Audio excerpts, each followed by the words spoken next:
Hello friends, welcome to RM भाई s YouTube channel. आज के 5 मार्च के न्यूज़ अनबॉक्सिंग सेशन में आप सभी का बहुत बहुत बहुत स्वागत है। आशा है आप लोग स्वस्थ होंगे, मस्त होंगे, प्रसन्न होंगे और अपनी तैयारी बहुत अच्छे से कर रहे होंगे। बच्चों, आज की क्लास हम लोग आज के एक बहुत इंपॉर्टेंट मोटिवेशनल कोट से शुरू करते हैं। और जैसा कि मैं हमेशा आप लोगों को बताता हूं कि it's always the debate of intensity versus consistency. अगर आज आप पहले हफ्ते के अंदर ही आपने बहुत दम लगा के आपने पुरजोर मेहनत की, लेकिन सेकंड वीक में उसे रेप्लिकेट नहीं किया, तो थर्ड वीक में वो और कम हो जाएगी और फोर्थ में तो इट गेट्स एक्सटिंग्विश्ड। है ना, ये क्या हो जाएगी? एक्सटिंग्विश्ड हो जाएगी। और फिफ्थ वीक में तो ये प्रेजेंट ही नहीं रहेगी, ये आग प्रेजेंट ही नहीं रही रहेगी, ये झील ही प्रेजेंट नहीं रहेगी। But if you are consistent in week 1, week 2, week 3, week 4, week 5, then surely you're gonna get success in the long run. And that's what makes the person, और इसी को क्या बोलते हैं? डिसिप्लिन। Disciplined mind. जो जिसका भी दिमाग डिसिप्लिन्ड होता है वही अंततः जीतता है। इसलिए बच्चों, always be consistent in your effort. सुबह क्लास देखनी है, मतलब देखनी है। सुबह ये सब्जेक्ट्स मैंने डिसाइड किए थे, तो ये सब्जेक्ट्स हम पढ़ेंगे ही पढ़ेंगे, इसमें कोई भी दो राहे नहीं है। ये मेरा आज का टारगेट है, ये पूरा होना ही चाहिए। So it's always the debate of intensity versus consistency.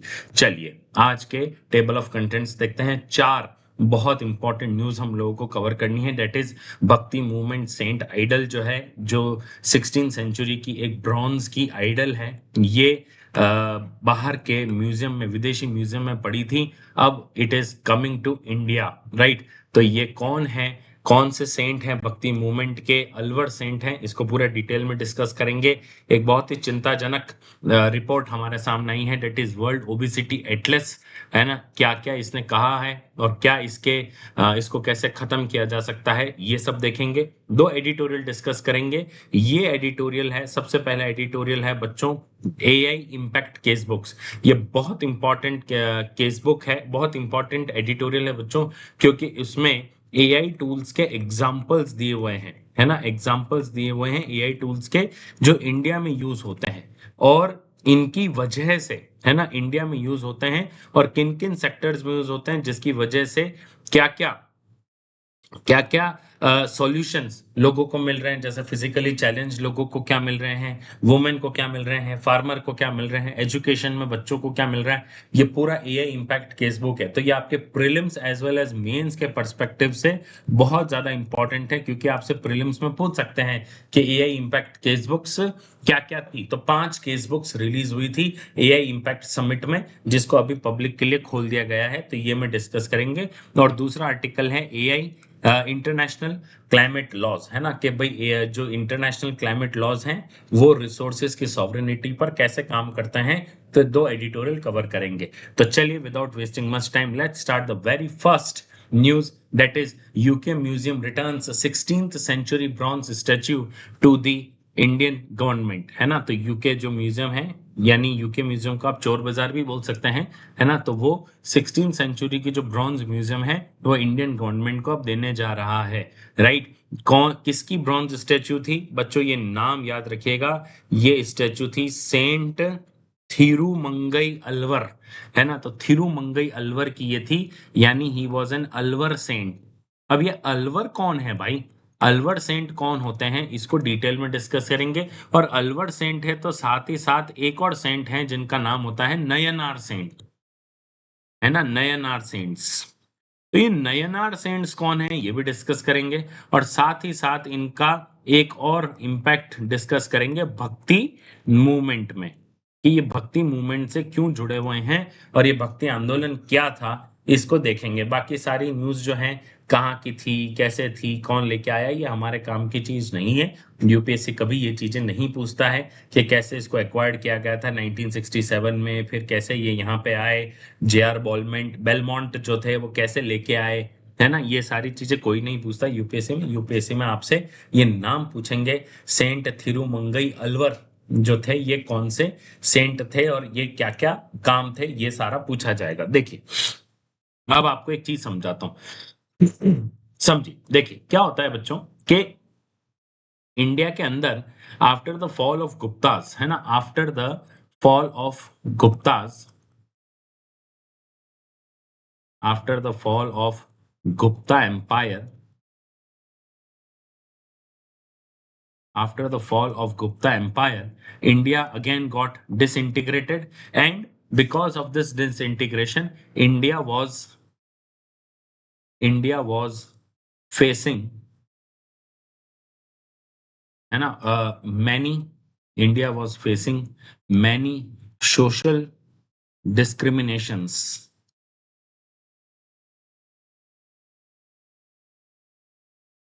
Many social discrimination, जैसे अनटचेबिलिटी, वुमेन एजुकेशन, है ना, हाई कास्ट वर्सेस लो कास्ट, है ना, वर्ण सिस्टम, ऐसी कई सारी चीजें जो है ना, ये लड़ाई हो रही थी, सोशल डिस्क्रिमिनेशन इंडिया फेस कर रहा था।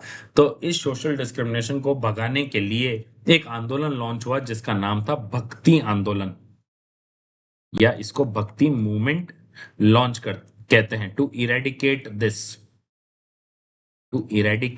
दिस भक्ति movement was launched।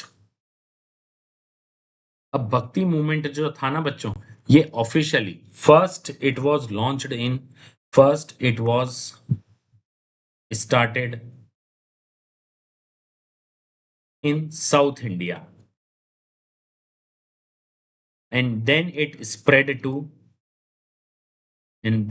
Spread to North India.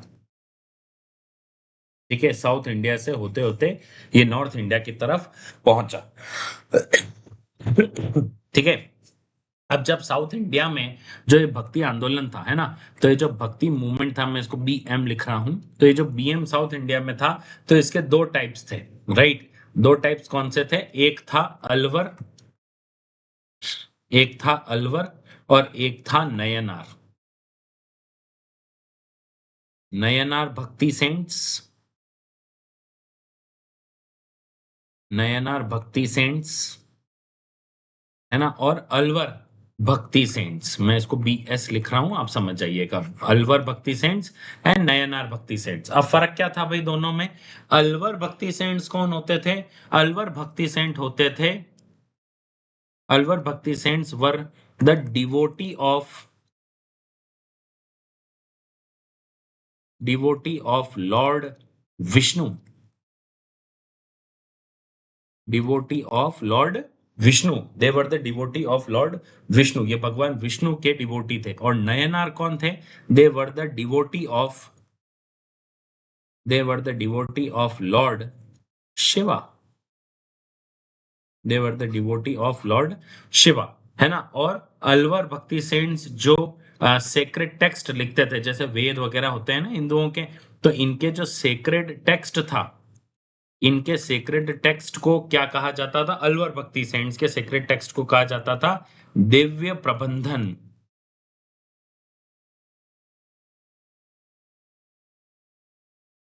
Divya प्रबंधन, मैं इसको थोड़ा सा सही लिख देता हूं आप लोगों को अगर प्रॉपर नहीं दिख रहा हो तो। दिव्य प्रबंधन, प्रबंध प्रबंधन, दिव्य प्रबंधन, ठीक है। और नयनार के सेक्रेड टेक्स्ट को क्या बोला जाता था? नयनार के सेक्रेड टेक्स्ट को बोला जाता था थिरुमरई। इस चीज को ध्यान रखना, ठीक है, क्या बोला जाता था? थिरुमरई,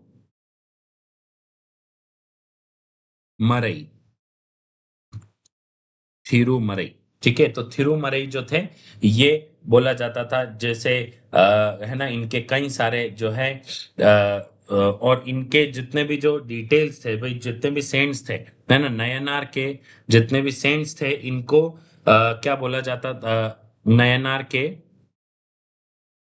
द डिटेल्स ऑफ क्या बोलते हैं, the details of lives, and work of Nayanar saints, Nayanar saints were written in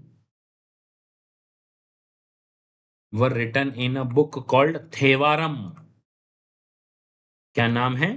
थेवारम। और इसी थेवारम को क्या बोला जाता है? द्रविड़ वेद। इसे द्रविड़ वेद के नाम से भी बोला जाता है, थेवारम को। ये पता होना चाहिए बच्चों आपको। ठीक है। सबसे इंपॉर्टेंट चीज है कि अलवर और नयनार सेन कौन होते हैं? अलवर वो हैं जो लॉर्ड विष्णु के भक्त हैं।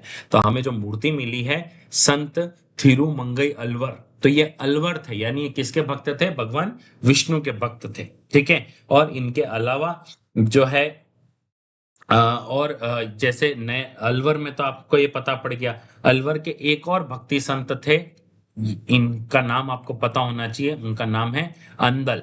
ये एक फीमेल वर्शिपर थी, है ना। और इन्हें क्या बोला जाता था? Meera of South. Meera of South के नाम से जाना जाता था। और ये अकेली जो है लेडी थी, भक्ति भक्ति संत थी। मीरा ऑफ साउथ इन्हें कहा जाता था, अंदल को। ठीक है। तो इन्हें मीरा ऑफ साउथ भी कहा जाता था। अब जब ये भक्ति आंदोलन घूमते घुमाते ये जब नॉर्थ इंडिया में पहुंचा, तब नॉर्थ इंडिया में आके ये क्या देखता है कि नॉर्थ इंडिया में तो पूरा मामला ही अलग है। साउथ में लड़ाई थी भगवान शिव वर्सेस भगवान विष्णु की। क्या मैं भगवान शिव का भक्त हूँ, मैं भगवान विष्णु का भक्त हूँ? यहाँ पे तो सब एक ही मानते हैं, भगवान शिव भी एक हैं, विष्णु भी एक हैं, और सब एक ही दूसरे की पूजा कर रहे हैं। तो नॉर्थ इंडिया में मामला ही अलग हो गया। तो नॉर्थ इंडिया में भक्ति मूवमेंट जो साउथ इंडिया में अलवर वर्सेस नयनार का था, अब ये किन दो चीजों में बट गया कि भाई एक तरफ जो है इसके टाइप्स क्या हो गए, इसके वापस दो टाइप्स हुए। ठीक है। सबसे पहला है ना टाइप हुआ कि अब जो यहाँ पे बना वो क्या बना? निर्गुण भक्ति। निर्गुण भक्ति। और दूसरी तरफ बना सगुण भक्ति। सगुण भक्ति, है ना। तो निर्गुण भक्ति आप लोगों को पता है, निर्गुण भक्ति क्या है ना? हु वर्शिप्स या who worships who worships formless God, यानी मूर्तियों की पूजा नहीं करते हैं, फॉर्मलेस गॉड, है ना। एंड सगुण भक्ति क्या है? Who worships who worships form God. Who worships form God. ठीक है। तो नॉर्थ इंडिया में आके अलवर और नयनार का खत्म होके निर्गुण और सगुण भक्ति में ये कन्वर्ट हो गया था। ठीक है। निर्गुण भक्ति के आप लोगों ने नाम एग्जाम्पल अगर आप लोगों को पता ही होंगे निर्गुण भक्ति के कौन है, जैसे गुरु नानक जो है ना। तो गुरु नानक जो है ये निर्गुण भक्ति के बहुत बड़े संत थे। कबीर दास जी जो हैं, है ना, संत कबीर जो हैं, ये बहुत बड़े संत हुए निर्गुण भक्ति के। सगुण भक्ति की अगर बात करें तो तुलसीदास जो हैं ये इसके पर्टिकुलरली ये क्या है, एग्जाम्पल माने जा सकते हैं, है ना। तुलसीदास जी हैं, है ना। मीराबाई, यस तुलसीदास, है ना। मीराबाई ये इसके दूसरे एग्जाम्पल माने जा सकते हैं। ठीक है बच्चों। तो ये था आपके भक्ति आंदोलन से जुड़ा हुआ। भक्ति आंदोलन क्यों शुरू किया गया था बच्चों? क्योंकि भक्ति आंदोलन ने लोकल लैंग्वेज में लोगों को एकत्र रहने की भावना समझाई थी, यूनिटी बढ़ाने का काम किया था। और इसी भक्ति आंदोलन की वजह से वर्नाकुलर लैंग्वेजेस का भी क्या हुआ, उदय भारत में देखा गया था। और इसी भक्ति आंदोलन की वजह से जो ब्लाइंड फेथ या जो ऑर्थोडॉक्स रिचुअल्स थे उसके खिलाफ लोगों ने अपना कदम उठाया था। ठीक है बच्चों। चलिए सेकंड न्यूज पे आते हैं बच्चों। India ranks second globally in the childhood obesity, है ना। हाल ही में वर्ल्ड ओबेसिटी एटलस रिलीज हुआ था, क्योंकि 4 मार्च यानी कल की तारीख को वर्ल्ड ओबेसिटी डे था, जिसमें इंडिया के लिए एक बहुत इंपॉर्टेंट जो है डेटा आया है, और ये हमारे लिए अच्छी बात नहीं है। राइट। चलिए एक एक करके डिस्कस करते हैं, है ना। World obesity Atlas 2026 was released by world obesity federation. ध्यान रखना, world obesity federation on the world obesity day March 4। कौन रिलीज करता है? WHO, वर्ल्ड हेल्थ ऑर्गेनाइजेशन ये नहीं रिलीज करता है। यूपीएससी आपसे पूछता है, इस चीज का आप लोग ध्यान रखें। It is release by world obesity federation. ठीक है ना। वर्ल्ड ओबेसिटी एटलस को, है ना, 4 मार्च को इसको रिलीज किया गया था, क्योंकि 4 मार्च को वर्ल्ड ओबेसिटी डे मनाया जाता है। Paints a grim picture of global public health The report highlights a severe systemic failure to meet the 2025 global target of halving, यानी half करना है ना, आधा, in the rise of childhood obesity. India now faces a critical demographic and health challenge, ranking second globally in the childhood obesity, driven by combination of sedentary lifestyle, dietary transitions, and inadequate early childhood nutritional practice. Right? तो India जो है global ranking में second जो है आता है। उसके अगर डेमोग्राफी की बात करें तो हम क्रिटिकल हेल्थ चैलेंज को फेस कर रहे हैं, क्योंकि चाइल्डहुड ओबेसिटी में हमारा रैंक सेकंड आया है, just after China and just above USA. Right, एक एक करके डिस्कस करते हैं। देखिए, अलार्मिंग ग्लोबल रैंकिंग्स की अगर बात करें तो over 200 million school age children, that is 5 to 19 years globally, are overweight and living with obesity or living with obesity concentrated heavily in just 10 nations। 10 साल 200 मिलियन बच्चों को अगर इसमें देखा गया, यानी करीबन करीबन 20 करोड़ बच्चों को इसमें देखा गया, जिसमें ये देखा गया कि 5 से 19 साल के बच्चों को जो है दे आर ईदर ओवरवेट और लिविंग विथ ओबेसिटी, यानी मोटापे के शिकार हैं। और ये ज्यादातर जो है ये किस में कंसेंट्रेटेड हैं, ये 10 नेशंस में, 10 नेशंस में ही ये क्या है, कंसेंट्रेटेड हैं। इससे बाकी फिर बाकी पूरी दुनिया में ये क्या है, बटे हुए हैं, है ना। बिग थ्री बर्डन की अगर बात करें तो बिग थ्री बर्डन, ये नाम याद रखना बच्चों, आपसे ये सवाल पूछा जा सकता है प्रीलिम्स के पर्सपेक्टिव से कि बिग थ्री बर्डन कहां सुना था रिसेंटली इन द न्यूज। तो by the end of 2025 China, India and USA emerged as the primary drivers of this epidemic, each projecting over 10 million children with a high body mass index, BMI, है ना। High body mass index यानी wait to height, जो आपका height है उसके according आपका wait और ये कितना होना चाहिए। अगर मैं रैंकिंग की बात करूं तो चाइना जो है रैंक्स फर्स्ट, वेयर 62 मिलियन बच्चों का हाई बीएमआई है एंड 33 मिलियन ओबीज के शिकार है। इंडिया जो है ranks second, 41 million high BMI है एंड 14 मिलियन जो है वो ओबीज का शिकार है, encompassing nearly 41 million children across the 5 to 19 age bracket. तीसरा यूएसए की बात करूं तो यूएसए तीसरे नंबर पर आता है, जहां पे 27 मिलियन बच्चों का हाई बीएमआई है और 13 मिलियन ओबीज यूएसए के अंदर बच्चे मौजूद हैं, यानी मोटापे के शिकार हैं। अब बच्चों आप इन तीन को देखिए और ग्लोबल बर्डन देखिए, ये टॉप 3 कंट्रीज हैं, तो these are considered as the big 3 burden, है ना। इंडिया, चाइना, इंडिया और यूएसए जो है they are considered as the big 3 burden in the case of what, BMI, high BMI and obese का शिकार अगर कोई है तो इन्हें इन तीन जनों को माना जाता है। ठीक है। मिस्ड ग्लोबल टारगेट्स की अगर बात करें तो international community has failed to meet the 2025 global target to half the rise of childhood obesity, forcing an extension of deadline to 2030, है ना। अब जो 2025 में टारगेट मीट करना था वो किसी ने भी पूरा नहीं किया, इसलिए इस टारगेट को 2030 तक शिफ्ट कर दिया गया है। ग्लोबल प्रेवलेंस की बात करें तो है surge from 14.6% in 2010,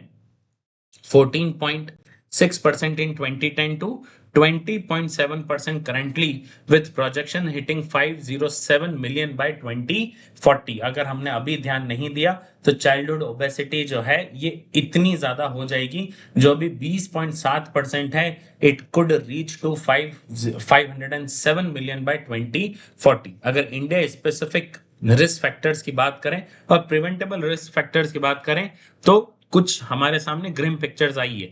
the atlas identifies the confluence of socio economic and lifestyle determinants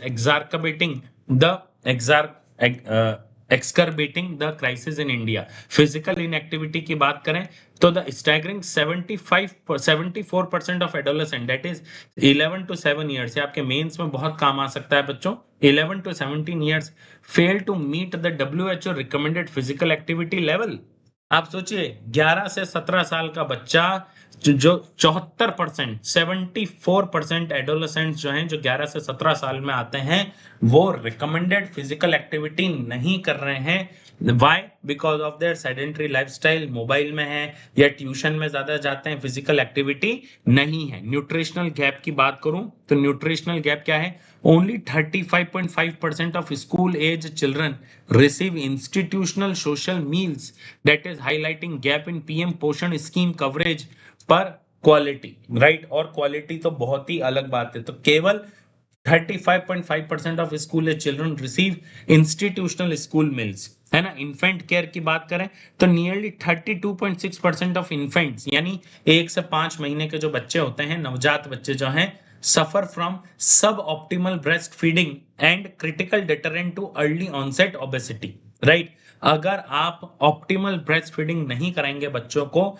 तो उनमें ओबेसिटी बढ़ने के चांसेस पूरे पूरे हो जाते हैं। तो नियरली 32.6% ऑफ इन्फेंट्स जो हैं उन्हें ऑप्टिमल ब्रेस्ट फीडिंग नहीं कराई जाती है, जो ओबेसिटी का एक बहुत बड़ा कारण है। मैटरनल हेल्थ की बात करें तो among women of reproductive age, that is 15 to 49, 13.4% have high BMI and 4.2% live with type 2 diabetes, indicating intergenerational transmission risk, है ना। अगर आप टाइप 2 डायबिटीज में हैं तो ये श्योर शॉट है कि आपका आने वाली जनरेशन में भी आप अपनी ये डायबिटीज बच्चों को शिफ्ट करेंगे। डाइटरी शिफ्ट की बात करें तो children from age of 6 to 10 years are increasingly consuming sugar sweetened beverages, SSBs, averaging 50 ml per day, जो कि जो कि WHO से रिकमेंडेड लेवल से बहुत बहुत बहुत ज्यादा है कि बच्चा जो है शुगर स्वीटेंड बेवरेज कंज्यूम नहीं करना चाहिए इस एज में। शुगर तो खिलाना ही पाप होना चाहिए, लेकिन हम लोग धड़ल्ले से चिप्स भी खिला रहे हैं, हम लोग धड़ल्ले से जूस भी पिला रहे हैं बाहर का रेफ्रिजरेटेड, हम लोग धड़ल्ले से कोल्ड कॉफी पिला रहे हैं। और मैं एक बार मूवी थिएटर में गया था, वहां पे तो पेरेंट्स ने हद कर दी, वो अपने बच्चों को कोका कोला पिला रहे हैं इसकी 12। तो मैंने कहा भाई साहब सही है भाई, आप सब पिलाइए, और फिर जब बच्चा बड़ा होके अगर उसको किसी भी तरह का मूड स्विंग होगा या वो किसी भी तरह का इनएक्टिविटी शो करेगा या उसको कोई भी सीरियस हेल्थ इश्यूज होंगे तो आप डॉक्टर को शिकायत करेंगे कि हमारा बच्चा तो बहुत घर पे ही खाता है भाई, बाहर खाता नहीं। हाँ, तो घर पे ही आप इतना कचरा खिला रहे हो तो बाहर खाने की जरूरत ही क्या है। तो ये हमें बहुत ध्यान रखने वाली बात है बच्चों, और ये एक अलार्मिंग इंडेक्स है बच्चों, इसको किसी भी तरह से हमें जो है इसको नॉन सीरियस एटीट्यूड में नहीं लेना चाहिए। गवर्नमेंट को इसके प्रति सीरियस रवैये के साथ आगे देखना चाहिए। चलिए डिस्कस करते हैं आज के एडिटोरियल को, that is what are the AI impact casebooks released in the AI summit 2026। तो ये एआई इंपैक्ट केस बुक्स क्या है बच्चों, है ना। 5 केस बुक्स रिलीज की गई थी। क्या क्या है ये 5 केस बुक्स, एक एक करके डिस्कस करते हैं, ठीक है। देखिए, at India AI impact summit 2026 a comprehensive set of AI impact casebooks were unveiled, documenting real-world scalable deployment of artificial intelligence.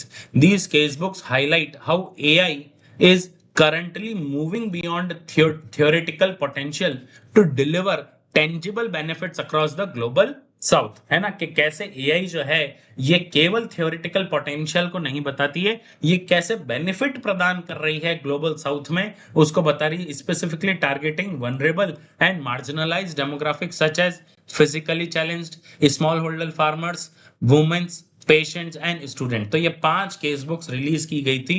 5 case books were released, 5 case books were released, है ना। और उन पांचों की थीम यही थी, है ना। Physically challenge, how AI is helping physically challenge, how AI is helping small holder farmers, how AI is helping the empowering women, how AI is helping in healthcare sector, how AI is impacting the education system। और इसके कुछ examples भी दिए गए कि AI, है ना, AI tools कौन कौन से, what AI tools are being used, what AI tools are being used. तो बच्चों हम लोग जब ये शुरू कर रहे हैं तो मैं आपसे ये चाहता हूं कि हम भले ही ये पीडीएफ जो है हमारे ऑफिशियल टेलीग्राम चैनल पर अपलोड करते हैं, जिसका लिंक हमारे डिस्क्रिप्शन में मौजूद है, बट फिर भी आप लोग इसे जरूर अलग से नोट करके रखें, ताकि कभी कल को अगर प्रीलिम्स में मैच द फॉलोइंग में आ गया या आपके मेंस में आपसे पूछा कि टेल अस द टूल्स जो ऐसे ऐसे हेल्प करेंगे, इंटरव्यू में पूछ लिया, तो आपके पास इन टूल्स के नाम होने चाहिए। चलिए एक एक करके पांचों सेक्शंस को डिस्कस करते हैं। How does AI aid the physically challenged, है ना। पाथ पल जो है an edge AI system designed for visually impaired, it translate handwritten notes printed text and the Indian currency notes into instant spoken feedback in the vernacular languages, enabling independent financial transaction even without stable internet. इसका नाम है पाथपल, PayPal से inspire होकर नाम रखा गया है PathPal. तो ये फिजिकली चैलेंज जो विजुअली इंपेयर्ड हैं उनके लिए ये एक एज एआई सिस्टम है। देन स्मार्ट ऑन है ना, तो ये स्मार्ट ऑन क्या है, surpasses standard optical character recognition OCR by using advanced computer vision to interpret complex document structures जैसे tablet, charts, diagrams into structured audio, facilitating inclusive education at scale। है ना, तो इंक्लूसिव एजुकेशन को लाने के लिए स्मार्ट ऑन जो है ये यूज किया जा रहा है। तो केवल ओसीआर को नहीं पढ़ता है, ये टेबल्स, चार्ट्स, डायग्राम्स इसे भी पढ़ता है और उसे एक स्ट्रक्चर्ड ऑडियो में कन्वर्ट करता है। Then Shruti AI and Vani AI है ना, it is helping in bridging communication gap through real time voice to Indian sign language translation and augmentative and alternative communication ACC. Vani AI utilizes intent prediction to assist individuals with autism and speech impairments, significantly reducing caregiver dependence। तो अब आप सीधे सीधे क्या कर सकते हैं, voice को इंडियन साइन लैंग्वेज में क्या कर सकते हैं, ट्रांसलेट कर सकते हैं and augmentative and alternative communication कर सकते हैं।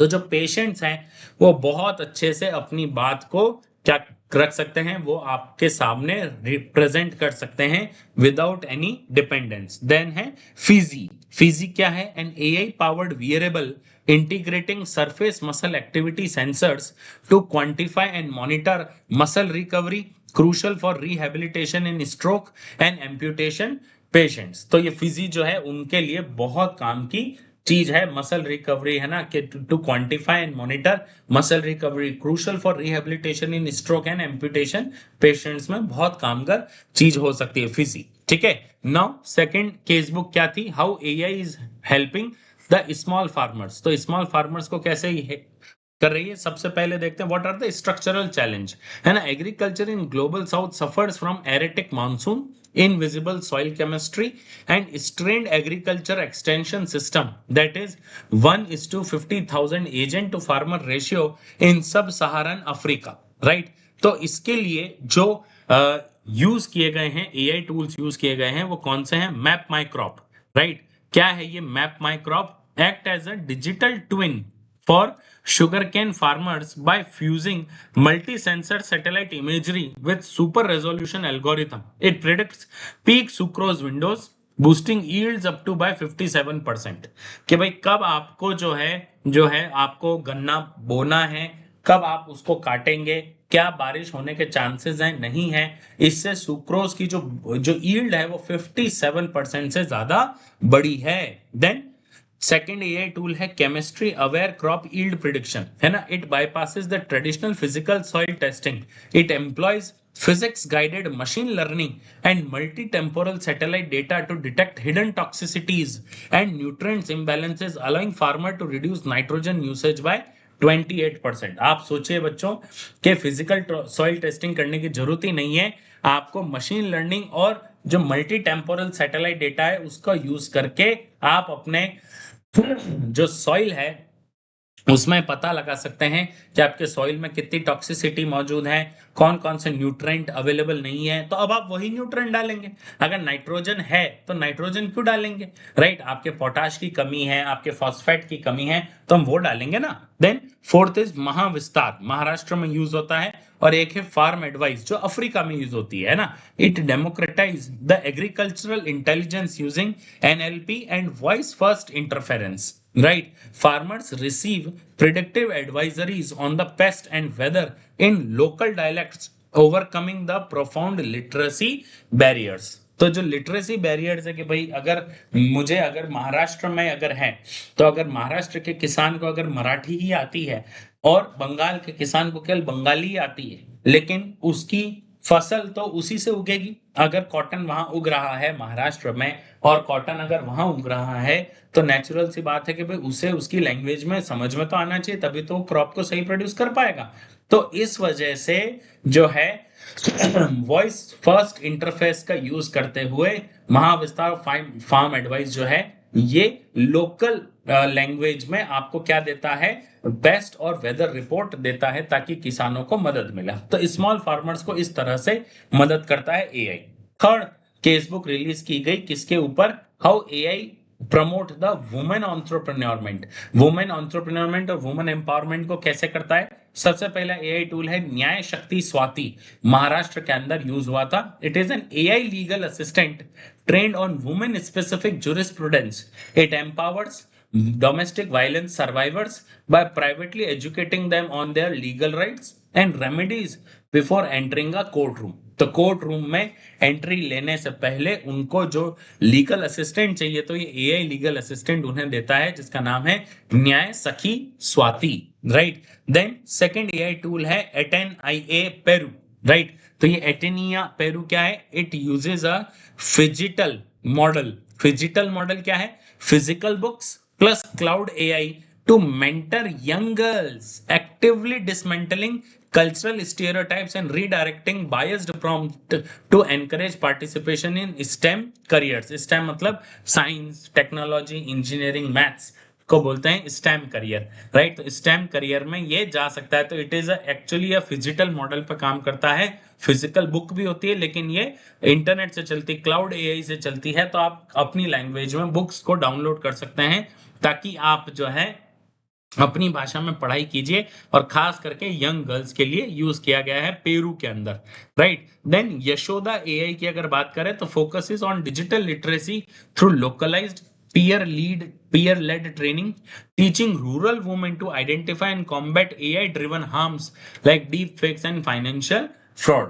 तो यशोदा एआई जो है ये डिजिटल लिटरेसी को बढ़ाने के लिए एक बहुत अच्छा जो है ऐप माना गया है एआई के लिए। देन नेक्स्ट इज मेट्सा क्यू, उड़ीसा में यूज किया गया ये एआई है। It delivers offline voice based agricultural advisories using small language models SLM by partnering with self-help groups SHG and generating verifiable digital farming records। क्या फायदा हुआ है इसका, it has significantly boosted women access to formal credit that is 34%। तो ये क्या बताता है, एग्रीकल्चर एडवाइजरीज बताता है और एसएचजीज को farming records, digital farming record से प्रोवाइड कराता है ताकि उन्हें पता चले कि कैसे सरकार उनकी हेल्प कर रही है। और इसका फायदा क्या है, it boosted women access to formal credit up to 34%, 34%, right. Fourth case book जो आई है वो है can AI provide health care solution. Yes, सबसे पहला जो एआई टूल है केरला का जो हमारे सामने आया है वो है न्याय नयन मित्रम 2.0, है ना। It is a government led public health initiative democratizing the access to diabetic retinotherapy screening via AI integration. तो नयन मित्रम, नयन मतलब आंख और मित्र मतलब फ्रेंड, है ना। तो नयन मित्रम 2.0 जो है ये डायबिटिक रेटिनोपैथी स्क्रीनिंग को ये करता है एआई के साथ। Then cough against TB CATB and cancer screening जो है, तो CATB ट्राइजेस potential tuberculosis cases through sound analytics। Concurrently, AI visual inspection tools in Rwanda and Kenya are offsetting the acute shortage of rural oncologists by screening of cervical cancer।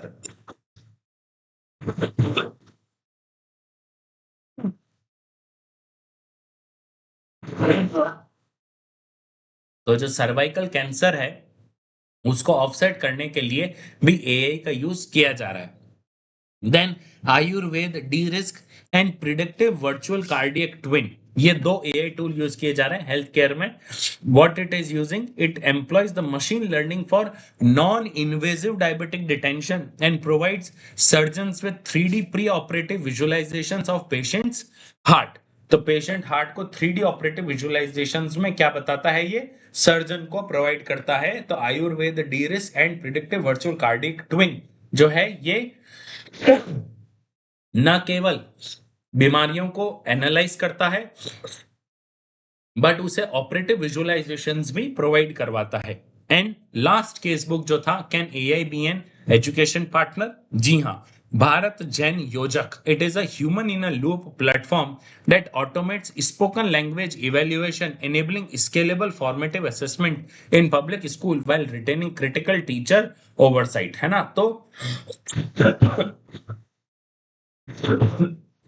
तो जो आप भाषा बोल रहे हैं उसका इवैल्यूएशन ये करते हैं ताकि हमें पता चले कि भाई कितने स्कूल्स में कैसी कैसी भाषा बोली जा रही है और उन भाषा पे सुधार करने की कितनी ज्यादा जरूरत है। देन एक और एआई टूल है जिसका नाम है Chimple and Quix Genie, right? The Chimple provides a generative AI studio for educators to build vernacular curriculum aligned games.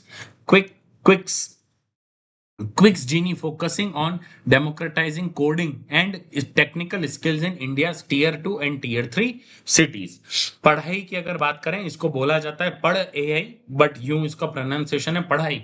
तो it utilises speech recognition to access oral reading fluency and provide immediate feedback to the students. ठीक है, तो ये पढ़ाई का use इसमें माना गया है। ठीक है बच्चों, चलिए आपके मेंस का क्वेश्चन देखते हैं। आज का पहला, artificial intelligence has the potential to act as the great equaliser in the global south, bridging critical intelligence and infrastructure gaps. Discuss this statement in the context of recent AI deployments in the agriculture and healthcare sectors। आपसे इसमें women है ना, physically handicapped, इनके examples भी पूछ सकते हैं बच्चों। परमुटेशन कॉम्बिनेशन कुछ भी लगा सकते हैं, इसलिए पांचों केस बुक्स बहुत ज्यादा इंपॉर्टेंट है। जरूर से जरूर आप इसे नोट करके रखिएगा। आर्टिफिशियल इंटेलिजेंस में वैश्विक दक्षिण में एक महान तुल्य कारक के रूप में कार्य करने की क्षमता है जो महत्वपूर्ण खुफिया और बुनियादी ढांचे के अंतराल को पाटता है। कृषि और स्वास्थ्य सेवा में हाल की एआई तैनाती के संदर्भ में इस कथन पर चर्चा करें। This is relevant for GS paper 3। 250 words में आपको लिखना है, 15 मार्क्स का एक क्वेश्चन है। अगर आप अपना आंसर लिखते हैं, जैसा भी आप लिखें, अच्छा बुरा सही गलत, आप अपना आंसर iasrm@gmail.com पे भेज दीजिए ताकि आपके आंसर का फ्री इवैल्यूएशन 2 आवर्स के अंदर अंदर करके विद प्रोज एंड कॉन्स हम आपके आंसर आपको वापस भेजते हैं ताकि आपकी मेंस की प्रिपरेशन और अच्छे से चली जा सके। ठीक है, चलिए बढ़ते हैं आज के लास्ट और सेकंड एडिटोरियल की तरफ। Climate risk must prompt international legal reforms, है ना? तो क्या क्लाइमेट रिस्क है और इंटरनेशनल लीगल रिफॉर्म्स क्या हैं, इसको एक एक करके समझते हैं। हिस्टोरिकली, ऑथर कहते हैं, historically global climate negotiations have concentrated on mitigating biophysical impacts and establishing burden sharing frameworks to shield developing nations from severe socio-economic fallout. However, escalating severity of the climate change is now forcing the critical re-evaluation of the foundational principle of the international law। है ना? Author क्या कहते हैं कि पहले जो global climate negotiation होते थे, जैसे कॉप की जो मीटिंग होती थी, है ना, उसमें ये कहा जाता था कि भाई जो क्लाइमेट चेंज के जो अफेक्ट्स हो रहे हैं, नेगेटिव अफेक्ट्स हो रहे हैं, उसको हम लोग क्या करेंगे, हम लोग जो डेवलपिंग नेशंस हैं उनके साथ हम लोग रेवेन्यू शेयरिंग या बर्डन शेयरिंग करेंगे ताकि सारा भार उनके ऊपर ना आए, क्योंकि हमारी वजह से ही क्लाइमेट चेंज हुआ है, तो सारा भार उनके ऊपर न आए। इस वजह से पहले डेवलपिंग नेशंस को शील्ड किया जाता था, लेकिन अब क्लाइमेट चेंज इतना तेजी से बढ़ रहा है कि अब जो है जो हमें जो है रीवैल्यूएशन करने की जरूरत है इंटरनेशनल लॉ को, कि क्या सही में केवल बातों से काम चलेगा या सही में कोई मदद भी कर रहा है। Core legal tenets such as state sovereignty over resources, territorial requirements for statehood, and legal definitions of refugees and demarcation of maritime borders are becoming inadequate and require urgent renegotiation। Author कहते हैं कि जो state sovereignty over resources वाला जो concept है, then territorial requirements for statehood है, then definitions of refugees हैं, then maritime boundaries का जो डिमार्केशन है, ये चार ऐसे इश्यूज हैं जिनको अर्जेंट क्या चाहिए, रीनेगोशिएशन चाहिए। चलिए एक एक करके डिस्कस करते हैं। सबसे पहले permanent sovereignty over natural resources versus climate goals, है ना? पीएसएनआर का कंसेप्ट इसे बोला जाता है। So what is the principle of पीएसएनआर?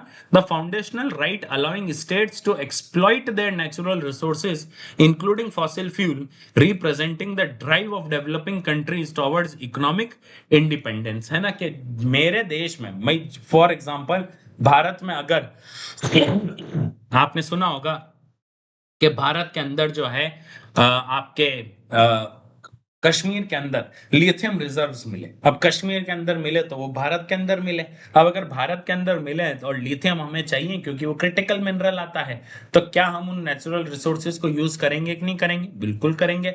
अब जब हम लिथियम को एक्सट्रैक्ट करेंगे तो नीचे से जो गैसेस निकलेगी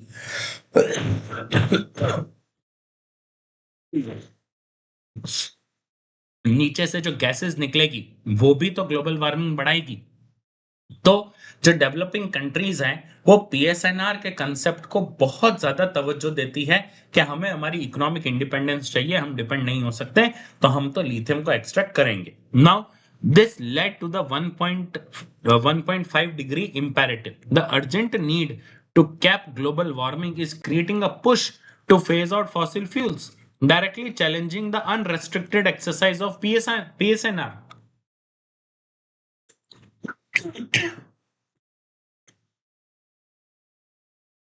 तो ऑथर कह रहे हैं कि भाई जो हमें ग्लोबल वार्मिंग पे जो कैप लगाना था, हमें जो ग्लोबल वार्मिंग पे कैप लगाना था, है ना, उसमें कैप लगाने के लिए हमें फॉसिल फ्यूल को इमीडिएटली फेज आउट करने की जरूरत है ना। लेकिन अब अगर हम फॉसिल फ्यूल को अगर हम लोग फेज आउट करते हैं तो it challenges the unrestricted exercise of PSNR, that is permanent sovereignty over natural resources. अगर मेरे पास तेल है तो मैं तेल को यूज करूंगा ना भाई, मेरे गाड़ी चलवाने के लिए, मेरा देश चलाने के लिए। मैं क्यों ईवी पे जाऊं? और उस क्योंकि ईवी को लाने के लिए मुझे लिथियम, कोबाल्ट, निकल ये सब चाहिए जो मेरे पास है ही नहीं। तो फिर मैं क्यों जाऊं? तो ये जो है that is what the contention, bone of contention is PSNR versus climate goals, right. Then emerging legal frameworks की अगर बात करें तो एमर्जिंग लीगल फ्रेमवर्क्स में there is a growing scholarly support for the fossil fuel non proliferation treaty to keep reserves momentum. Just a second, है ना, fossil fuel non proliferation treaty to keep reserves in the ground, a moment visible in the discussions eight COP 28 and COP 30। तो corp 28 और corp 30 में हमें देखने को मिला है कि fossil fuel non proliferation treaty जो है उसको जो है सपोर्ट किया जा रहा है कि भाई जो फॉसिल फ्यूल्स हैं उन्हें ग्राउंड्स में ही रखा जाए, उन्हें बाहर ना लाया जाए, राइट। तो कॉप 28 और कॉप 30 में हमें देखने को मिला।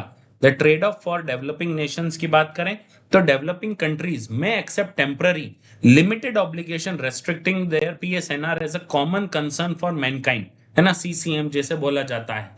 However this must be paired with equitable compensation, specifically substantial climate finance and transfer of carbon neutral best available technologies from the developed nation। तो ये बात ठीक है कि जो डेवलपिंग नेशंस हैं वो इसको एक्सेप्ट करेंगे, टेम्पररी बेसिस पर एक्सेप्ट करेंगे, लेकिन इस चीज का भी ध्यान रखा जाए कि जो डेवलप्ड नेशन है वो carbon neutral best available technology जो है वो अवेल कराएंगे फ्री ऑफ कॉस्ट, ताकि जो है क्लाइमेट चेंज को मिटिगेट किया जा सके, राइट। अब क्लाइमेट चेंज एंड टेरिटरी की अगर बात करें तो क्राइटेरिया फॉर स्टेटहुड की अगर बात करें तो 1933 मॉन्टावीडियो कन्वेंशन जो था establishes 4 strict benchmark for the statehood, है ना। स्टेटहुड के लिए 4 स्ट्रिक्ट बेंचमार्क थे। सबसे पहला था टेरिटरी, सेकंड था परमानेंट पॉपुलेशन, थर्ड था गवर्नमेंट एंड फोर्थ था capacity to enter into foreign relation.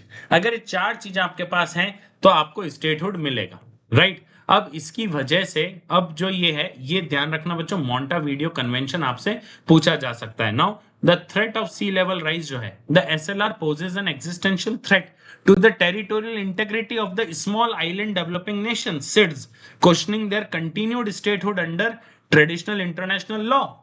अब अगर ये चार चीजें आपके पास है, टेरिटरी है, परमानेंट पॉपुलेशन है, गवर्नमेंट है, capacity to enter into foreign relation है, सब कुछ है, लेकिन अब जो आपके ऊपर जो एग्जिस्टेंशियल थ्रेट आ रहा है क्योंकि सी लेवल बढ़ रहा है, अब उससे आपका जो स्टेटहुड है वो भी तो क्वेश्चन में आ रहा है। तो जो ट्रेडिशनल इंटरनेशनल लॉ है वो ऑब्सोलीट होता जा रहा है। अब लीगल इंटरप्रिटेशन ऑफ कंटिन्यूटी की बात करें तो international court of justice ICJ has noted that the loss of one constituent element like territory does not automatically extinguish the establish statehood, है ना। तो आईसीजे कहता है कि जो चार आप लोगों ने लिखे हैं, है ना, territory, permanent population, government and capacity to enter foreign relation, इसमें से अगर एक भी चला जाता है तो आपका स्टेटहुड नहीं चला जाएगा। बट लीगल एक्सपर्ट्स कहते हैं, है ना, जैसे जेम्स क्रॉफर्ड कहते हैं कि भाई टेरिटरी जो है, अगर टेरिटरी चली जाएगी तो भाई while territory is required there is no mandated minimum size. अगर अगर सपोज कोई आइलैंड ही डूब गया तो वो देश के लोग कहाँ जाएंगे अपना हक मांगने? इंडिया आएंगे, और इंडिया वाले क्या कहेंगे, अच्छा अच्छा आपका मालदीव्स है, आप एक काम करो, आप मालदीव्स हमारे राजस्थान में बना लो, है ना, ये मालदीव्स ही समझ लो आप, अब मालदीव्स तो डूब गया है। ऐसा थोड़ा चलता है बच्चों, राइट। फिर पॉलिटिकल एजर्शंस की बात करें तो पॉलिटिकल एजर्शंस क्या क्या हैं बच्चों इसमें? The Pacific Island Forum PIF declared in 2023 that international law does not permit their demise due to climate induced SLR, sea level rise जो है ये नहीं हो सकता। कि पैसिफिक आइलैंड फोरम ने कहा कि भाई अगर क्लाइमेट चेंज की वजह से हमारा जो देश है अगर वो डूबता है तो हमारा देश खत्म नहीं होगा। इंटरनेशनल लॉज को या इंटरनेशनल फोरम्स को हमें हमारे देश का ध्यान रखना होगा। What is the path forward? The UNFCCC COP जो है must look beyond strict outdated legal rules and apply equitable principles to protect vulnerable state. तो जो वनरेबल स्टेट्स हैं उन्हें प्रोटेक्ट करने की जिम्मेदारी United nation forum for convention of the climate change conference of parties की है। ठीक है। Now what is third is climate change induced migration. इसको भी हमें ध्यान देने की जरूरत है। क्या? Legal vacuum. Individuals displaced by SLR, sea level rise, face a complete loss of domestic rights and protection, yet they lack international legal recognition। अब जो क्लाइमेट चेंज से उनका जो आइलैंड डूबा है तो नेचुरल सी बात है कि भाई कोई डूबेगा तो नहीं, तो वो अपना देश छोड़कर कहीं जाएगा। अब अगर वो अपना देश छोड़ के जाता है तो उसकी जो डोमेस्टिक राइट्स थी, जैसे उसकी नेशनलिटी, उसकी वोटिंग राइट्स, उसका झंडा, उसकी एथेनिसिटी, है ना, उसका कल्चरल वैल्यूज, ये सब भी तो खत्म हो जाती है। लेकिन अगर वो कहीं किसी और देश में जाते हैं तो उनको कोई इंटरनेशनल लीगल रिकॉग्नाइजेशन ही नहीं है। नाउ 1951 का रेफ्यूजी कन्वेंशन की अगर बात करें तो उसकी लिमिटेशंस देखिए।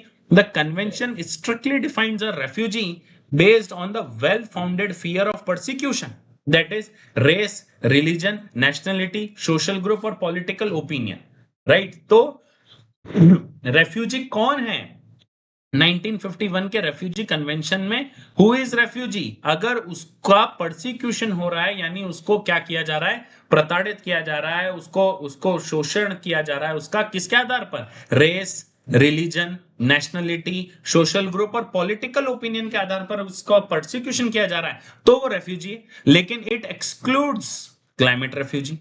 अगर कोई आइलैंड डूब रहा है तो वो व्यक्ति भी तो वहां से जाएगा ना बच्चों। तो क्लाइमेट रेफ्यूजीज को इसमें इंक्लूड ही नहीं किया गया है, तो रेफ्यूजी कन्वेंशन में उसे ऐड ही नहीं किया गया। अब इसके प्रपोज्ड सॉल्यूशन की अगर बात करें तो experts advocate for a specific protocol under UNFCCC and the Paris agreement to establish an independent legal and political regime for the recognition, protection and resettlement of the climate displaced population। तो जो climate displaced population है उनके recognition, उनके protection and उनके resettlement के लिए एक international law बनना चाहिए, इंडिपेंडेंट होना चाहिए और backed by all the parties होनी चाहिए। ऐसा कोई लॉ बनना चाहिए, राइट। ऑथर अपने कंक्लूडिंग रिमार्क में कहते हैं अनसेटलिंग ऑफ मैरीटाइम जोन्स। अब ये एक नया चैलेंज आया है, राइट। Baseline dilemma, right. अभी क्या है आपको पता है बच्चों कि कोई भी कंट्री जो है, जैसे भारत है, अब अगर मैं भारत की बात करूं तो ये भारत की पूरी पूरी बाउंड्री है। तो भारत की फिजिकल बाउंड्रीज तो हैं, है ना, there are physical boundaries present of India's, है ना, ये फिजिकल बाउंड्रीज है। लेकिन भारत की कुछ मैरीटाइम बाउंड्रीज भी हैं और हर उस देश की मैरीटाइम बाउंड्रीज हैं जिसकी क्या है, जिनकी क्या है, जिनकी जो कोस्टल एरिया में जिनकी कंट्रीज आती है तो उनकी मैरीटाइम बाउंड्रीज भी है। अब हो क्या रहा है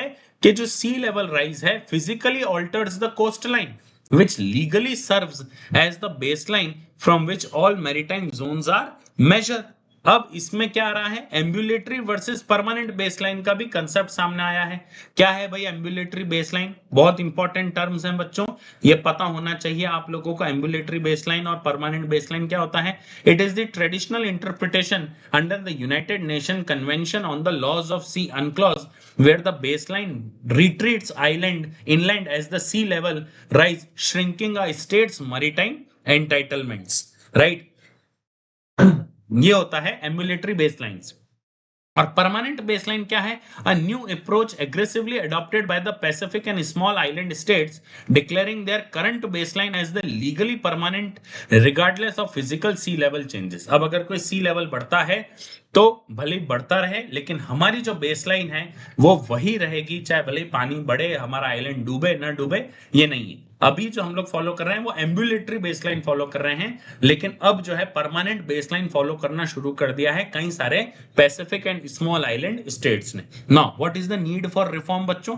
resolving this conflict requires fundamentally changing how UNCLOS अनक्लॉज rules are interpreted to ensure coastal states do not lose their sovereign maritime rights due to climate change. Climate change की वजह से जो कोस्टल स्टेट्स हैं उनकी सॉवरेन मैरीटाइम राइट्स खत्म नहीं होनी चाहिए, तो हमें इन लॉस को भी, अनक्लॉज को भी सही करने की जरूरत है। तो ये चार चीजें हैं बच्चों। कितना ब्यूटीफुल आर्टिकल था, आपके प्रीलिम्स और मेन से जुड़ा हुआ बहुत अच्छा सवाल इसमें बन सकता है। चलिए एक एक करके प्रीलिम्स का क्वेश्चन देखते हैं। Consider the following statement regarding the criteria for statehood and international law. The 1933 Montevideo Convention explicitly mandates a minimum geographical area for an entity to recognize as a sovereign states. जी नहीं, this statement is absolutely false. ऐसा कोई minimum geographical area नहीं दिया गया है, minimum geographical area इसमें नहीं दिया गया है, ठीक है? इस चीज का आप लोग ध्यान रखना, ठीक है? Then 1951 refugee convention provides a specific legal framework for the protection and resettlement of the individual displaced by the climate change induced sea level rise. जी नहीं, यह भी फॉल्स है। यही डिमांड है कि climate change induce sea level rise से जो अफेक्टेड इंडिविजुअल्स हैं उनको भी प्रोटेक्शन और रीसेटलमेंट मिले, तो second is also false. Third is according to Pacific Island Forum PIF declaration, the loss of habitable territory due to climate change does not extinguish the nation's legal statehood. Yes, this statement is absolutely true. Pacific Island Forum ने इसे क्या कर दिया है, अपनी स्वीकृति प्रदान कर दी है। तो थर्ड स्टेटमेंट इज ट्रू। तो how many of the above statement are correct? Correct पूछा है तो इसका आंसर है A, only one is correct. चलिए आज के आखिरी मेंस के क्वेश्चन पे आते हैं। Discuss the conflict between the principle of permanent sovereignty over natural resources and the global imperative to mitigate climate change. How can international law balance these competing interest for developing nations. प्राकृतिक संसाधनों पर स्थायी संप्रभुता के सिद्धांत और जलवायु परिवर्तन को कम करने की वैश्विक अनिवार्यता के बीच संघर्ष पर चर्चा करें। अंतरराष्ट्रीय कानून विकासशील देशों के इन प्रतिस्पर्धी हितों को कैसे संतुलित रखता है। It is relevant for GS paper 3। 250 words में आपको लिखना है, 15 मार्क्स का क्वेश्चन है। अगर आप अपना आंसर लिखते हैं तो प्लीज आप अपना आंसर मुझे iasrm@gmail.com पे भेजिए, ताकि हम आपके आंसर का फ्री इवेल्युएशन 2 आवर्स के अंदर अंदर करके विद इन 2 आवर्स हम आपको विद प्रोज एंड कॉन्स हम आपको आपका आंसर वापस रिवर्ट बैक करते हैं, ताकि आपकी मेंस की प्रिपरेशन और अच्छे से चल सके। आज के लिए बस इतना ही। आशा है आपको क्लास पसंद आई होगी। अगर आपको क्लास पसंद आई है तो प्लीज चैनल को सब्सक्राइब, लाइक और शेयर जरूर कीजिएगा, ताकि हमें कांस्टेंट मोटिवेशन मिले आप लोगों के लिए इसी तरह से न्यूज अनबॉक्सिंग करने का। और इस क्लास की फ्री पीडीएफ आपको हमारे ऑफिशियल टेलीग्राम चैनल पर मिल जाएगी, वहां से आप इसे डाउनलोड कर सकते हैं और हमारे टेलीग्राम चैनल का लिंक डिस्क्रिप्शन में दिया गया है। मैं मिलूंगा आपसे कल सुबह वापस इसी समय। तब तक के लिए खूब मन लगाकर पढ़िएगा। Keep revising, keep studying and stay curious. Bye bye.